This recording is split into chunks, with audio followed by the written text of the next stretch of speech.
আসসালামু আলাইকুম। দেশ বিদেশের স্পোর্টস বিশ্লেষণ গোল পোস্টে আপনাদের স্বাগত জানাচ্ছি। আমি মেহেদি হাসান। দর্শক, চ্যাম্পিয়ন্স ট্রফির সূচি পরিবর্তন, বাংলাদেশের ম্যাচ কবে কার বিপক্ষে, আজকের আমাদের আলোচনার বিষয়। দর্শক, আইসিসির চ্যাম্পিয়ন্স ট্রফির আর বাকি 2 মাসেরও কম সময়। এমন সময় এসে সূচি ঘোষণা হয়নি, তার মূল কারণ নিরপেক্ষ ভেন্যু এখনো ঠিক হয়নি। তবে পাকিস্তানের সংবাদ মাধ্যম এক্সপ্রেস ট্রিবিউন একটি খসড়া সূচি প্রকাশ করেছে। সেখানে বেশ কিছু ম্যাচের সূচি উঠে এসেছে। তাতেই দেখা যাচ্ছে বাংলাদেশ তাদের প্রথম ম্যাচ খেলবে ভারতের বিপক্ষে। অর্থাৎ আমরা জানি যে বাংলাদেশ তাদের প্রথম ম্যাচটি ভারতের বিপক্ষে খেললে কতটুকু হাই ভোল্টেজ ম্যাচটি অনুষ্ঠিত হতে যাচ্ছে। দর্শক, এছাড়া 24 ফেব্রুয়ারি পাকিস্তানের পরিবর্তে নিউজিল্যান্ডের বিপক্ষে ম্যাচ খেলবে বাংলাদেশ।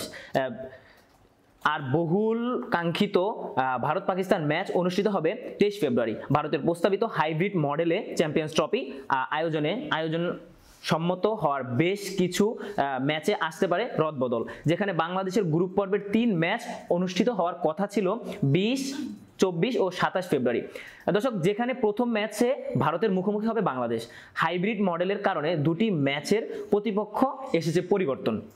দর্শক, 27 ফেব্রুয়ারি বাংলাদেশের প্রতিপক্ষ পাকিস্তান। মূলত নিরপেক্ষ ভেন্যু ভারত পাকিস্তান ম্যাচ অনুষ্ঠিত হওয়ার কারণে আসতে যাচ্ছে এই পরিবর্তন। বহুল কাঙ্ক্ষিত ভারত পাকিস্তান ম্যাচের কারণে আসবে বাংলাদেশের ম্যাচেও পরিবর্তন। দর্শক, 23 ফেব্রুয়ারি মুখোমুখি হবে 2 চির প্রতিদ্বন্দ্বী ভারত। যেহেতু পাকিস্তান সফর করবে না, সেহেতু ম্যাচ হবে নিরপেক্ষ ভেন্যুতে। দর্শক, আমরা দেখেছি এখনো চূড়ান্ত হয়নি, নিরপেক্ষ ভেন্যুটি এখনো চূড়ান্ত হয়নি। তবে আইসিসি উভয় বোর্ডের সঙ্গে কথা বলে ঘোষণা করেছে চ্যাম্পিয়ন্স ট্রফির দিনকাল। তাছাড়াও এই গ্রুপে বাকি ম্যাচগুলোতে পরিবর্তন আসবে হাইব্রিড মডেলের কারণে। তবে নির্ধারিত 19 ফেব্রুয়ারি পাকিস্তান নিউজিল্যান্ড ম্যাচ দিয়েই শুরু হবে এবারের চ্যাম্পিয়ন্স ট্রফির আসর। 22 ফেব্রুয়ারি বিগ ম্যাচে মাঠে নামবে ইংল্যান্ড ও অস্ট্রেলিয়া। 25 ফেব্রুয়ারি হাই ভোল্টেজ ম্যাচে মুখোমুখি হবে সাউথ আফ্রিকা ও অস্ট্রেলিয়া।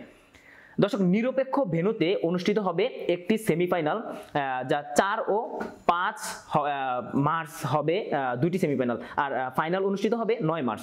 রিজার্ভ ডে রাখা হয়েছে শুধুমাত্র শিরোপা নির্ধারণী ম্যাচের আগে।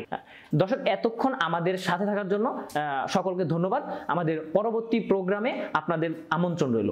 আসসালামু আলাইকুম।